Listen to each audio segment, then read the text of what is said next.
حضرت ابو ہریرہ رضی اللہ تعالیٰ عنہ نے روایت کیا کہ حضور نبی اکرم صلی اللہ تعالی وسلم نے ارشاد فرمایا، حدیث قدسی کی طرف جا رہا ہوں، جب میں یہ کہتا ہوں کہ حضور صلی اللہ تعالی وسلم نے ارشاد فرمایا اور روایت کہ حضرت جبرائیل نے آگے بتایا تو اسے حدیث قدسی سمجھا کریں۔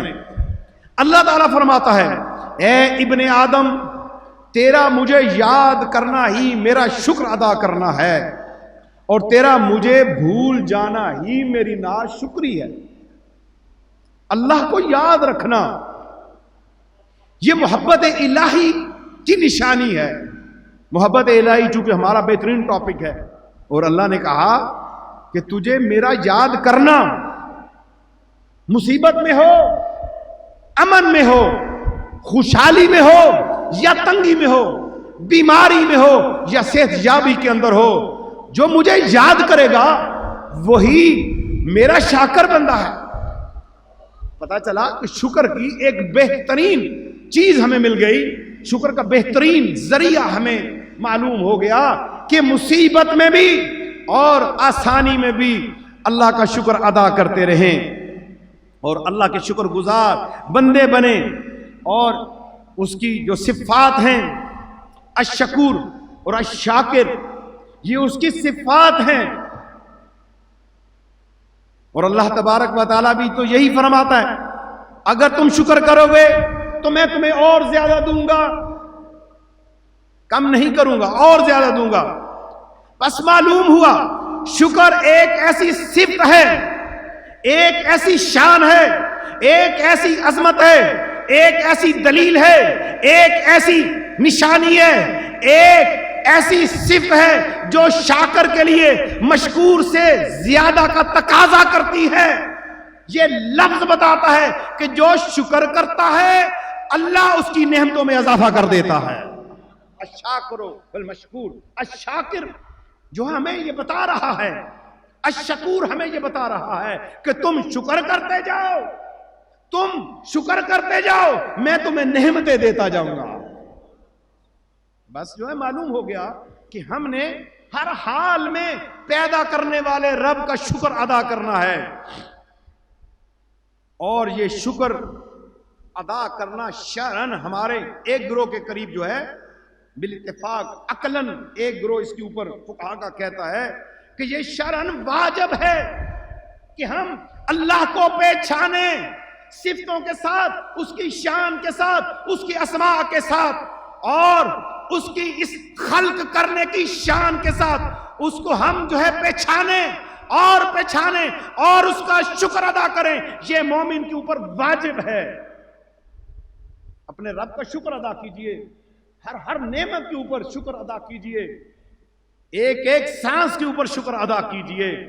پوچھئے جنہیں کووڈ-19 ہوا ہے، کرونا جنہیں ہوا ہے، مجھے ایک شخص نے کہا میں 1800 پر ڈے جو ہے اس کا آکسیجن کا رینٹ دے رہا ہوں، میں نے گھر کے اندر اس کا جو ہے سلنڈر منگوا لیا ہے، اور گیس میری اوریجنل جو آکسیجن ہے نہیں بن رہی۔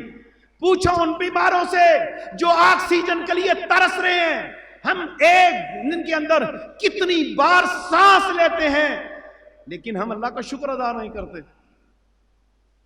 وہ مالک جس نے ہمیں عظیم نعمت دی ہے، ہمیں اعضاء جسم کے اندر کے دیے، جو ہمارے نظام آکسیجن کو ہے وہ پمپ کر رہے ہیں اور چلا رہے ہیں، جس سے زندگی کی یہ ڈور جاری و ساری ہے۔ اگر یہ ایک سانس رک جائے تو پھر دوبارہ سانس لینا بہت مشکل ہے۔ تو یہ میرے اور آپ پہ شرعاً واجب ہے اللہ کا شکر ادا کرنا۔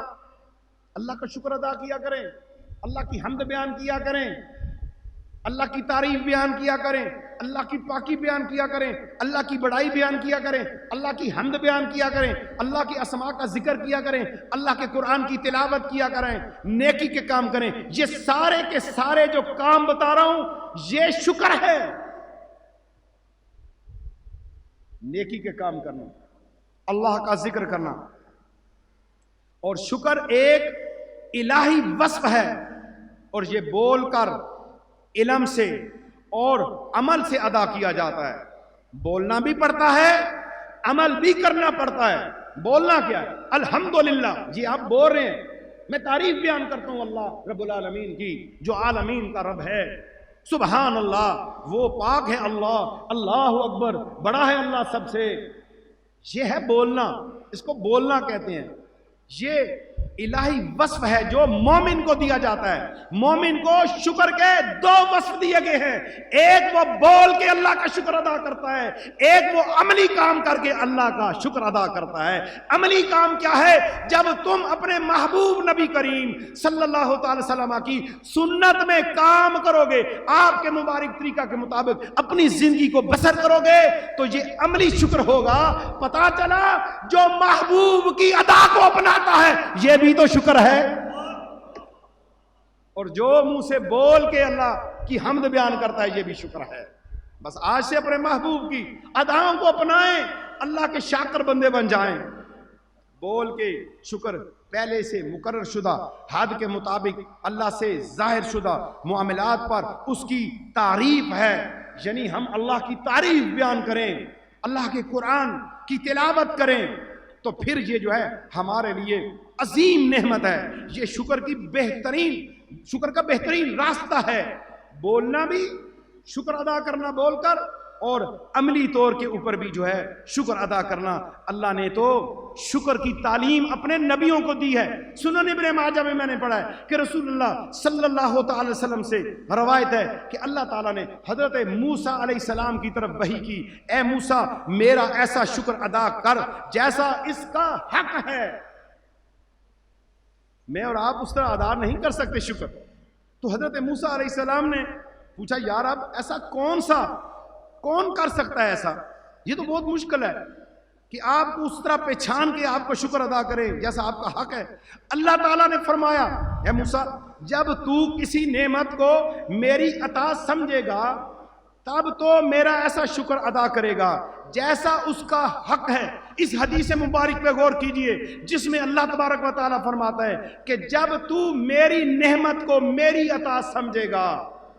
بہت بڑا اس دور کے لیے لمحہ فکریہ دے جا رہا ہوں. آج ہر شخص کہتا ہے میں نے اپنے بازو کے زور پہ ترقی کی ہے، میں نے اپنے علم کے زور پہ ترقی حاصل کی ہے، میرے پاس اتنی زمین جائیداد تھی اس لیے میں بڑا تاجر بن گیا ہوں، میری دن رات کی محنت ہے میں اتنا بڑا افسر بن گیا ہوں، میرے دن رات کی محنت ہے میں وزیر اعظم بن گیا ہوں. اب بتاؤ یہاں پر اللہ کا تو ذکر نہیں ہے. یاد رکھیے ہر نعمت ہر چیز جو ہے وہ مالک کی عطا کرتا ہے.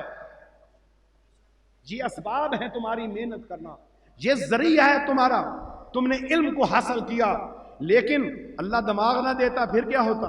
بہت سے جن کے دماغ چھوٹے رہ گئے، جن کے حرام مغز میں بیماری ہوتی ہے، وہ دماغ ان کے گروتھ نہیں کرتے، وہ بچارے اپنی چارپائیوں پہ پڑے ہیں، بڑے بڑے حسین و جمیل چارپائیوں پہ معذور پڑے ہیں. تو کس باغ کی مولی ہے کہ تو کہتا ہے کہ میرا زور، تیرا زور نہیں ہے، اللہ کا زور ہے. تیری طاقت نہیں ہے، اللہ کی طاقت ہے. تیرا دماغ نہیں ہے، اللہ کا دیا ہوا دماغ ہے. جس نے یہ بات سمجھ لی وہ اللہ کا بہترین شاکر بندہ ہے. تو میرے آقا نے فرمایا کہ اللہ تو یہ فرما رہا ہے کہ تم ہر عطا کو میری جانب سمجھو.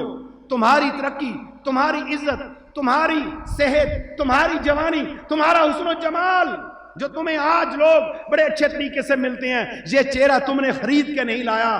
تو دوسرے لوگوں سے، کم صورت والوں سے نفرت کرتا ہے. اگر تجھے صورت دی ہے اللہ نے دی ہے، ان لوگوں سے پوچھو جن کے چہرے حادثات کی وجہ سے ضائع ہو گئے، ان سے پوچھو چہرے کی قدر و قیمت کیا ہے. خبردار اپنے چہرے پہ، اپنے حسن پہ، اپنی جوانی پہ مغرور نہیں ہونا، تکبر نہیں کرنا. یہ اللہ کا عطیہ ہے، یہ اللہ کی عطا ہے، یہ اللہ کی شان ہے کہ کسی کو گورا بنا دیا، کسی کو کالا بنا دیا. اس کا انصاف ہے، مکمل انصاف ہے. تو میرے دوستو حضور نبی اکرم صلی اللہ تعالی وسلم نے ارشاد فرمایا، بہت خوبصورت بات ہے جس کے اوپر میں اپنی بات کا اختتام کروں گا. میرے آقا نبی کریم صلی اللہ علیہ وسلم نے فرمایا، جس کی روایت سیدنا حضرت ابو ہریرہ رضی اللہ تعالیٰ عنہ کی سنن ترمذی کے اندر موجود ہے، مسند احمد کے اندر موجود ہے، اور دیگر کتب احادیث کے اندر یہ حدیث موجود ہے. اور یہ حدیث بھی جو ہے یہ حدیث قدسی کے ان احادیث کے اندر مجموعے کے اندر آتی ہے کہ اللہ کے محبوب نبی کریم صلی اللہ علیہ وسلم فرماتے ہیں کہ اللہ تعالیٰ فرماتا ہے اے میرے بندے تو خرچ کرتا جا میں تجھے دیتا جاؤں گا، تو خرچ کرتا جا میں تجھے دیتا جاؤں گا۔ اور فرمایا اللہ تعالیٰ کا ہاتھ خزانوں سے بھرا ہوا ہے، دن رات کا مسلسل خرچ کرنا بھی اس کو کم نہیں کر سکتا۔ پھر فرمایا کیا تم نے نہیں دیکھا زمین و آسمان کی تخلیق سے لے کر اب تک اس نے کتنا خرچ کیا، مگر اس خرچ نے اس کے ہاتھ میں رکھے خزانے کو کم نہیں کیا۔ اس کا عرش پانی پر ہے اور میزان جنی ترازو اس کے ہاتھ میں ہے، جس کے پلڑوں کو وہ جھکاتا ہے اور اٹھاتا ہے۔ اس حدیث کے روشنی کے اندر اس کی تشریح یہ بنتی ہے کہ اللہ نے تخلیق کائنات سے لے کے آج تک تقسیم کا سلسلہ شروع کیا، کبھی کمی آئی؟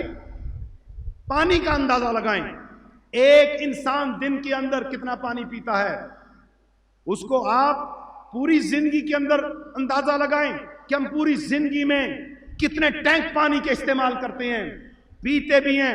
پانی کے لیے ہم اپنے جسم کی صفائی بھی کرتے ہیں، کپڑے بھی دھوتے ہیں، فرش بھی دھوتے ہیں، گاڑیاں بھی دھوتے ہیں، قالین بھی دھوتے ہیں، اپنے جسم کی نجاست کو بھی دور کرتے ہیں، اور ہم جو ہے جب جنبی ہوتے ہیں تو جسم کو پاک بھی کرتے ہیں۔ اس پانی کے ساتھ کتنا بڑا پانی کا ذخیرہ صرف ایک انسان استعمال کرتا ہے، اس پہ ذرا غور و فکر کیجئے۔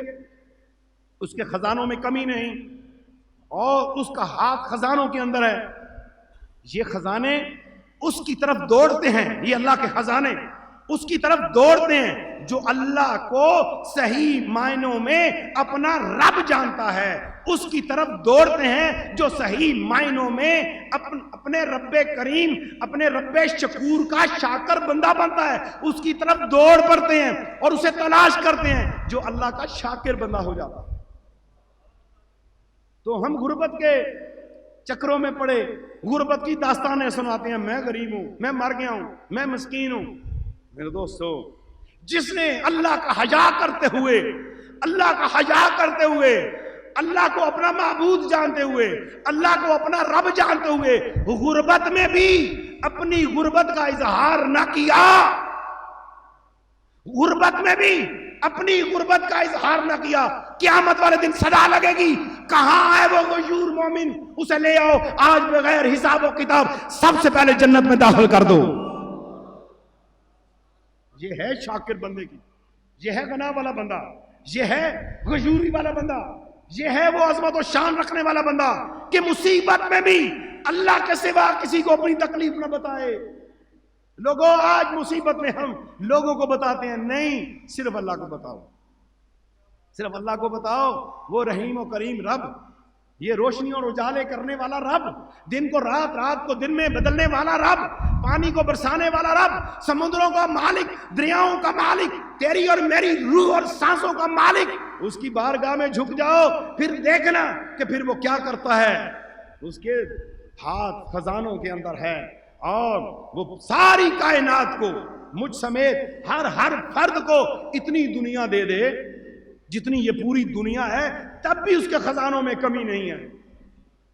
کیونکہ وقت قریب ہے، میں نے اسی کے اوپر ایک حدیث آپ کے سامنے بیان کرنی ہے اگلے جمعۃ المبارک، بڑی بہت خوبصورت حدیث آ رہی ہے اگلے قسط کے اندر جو ہے انشاءاللہ اگلے خطاب کے اندر، کہ جب جنت کے اندر بندہ جائے گا کہ اس وقت اس جنتی کو کس طرح اللہ خطاب کرے گا۔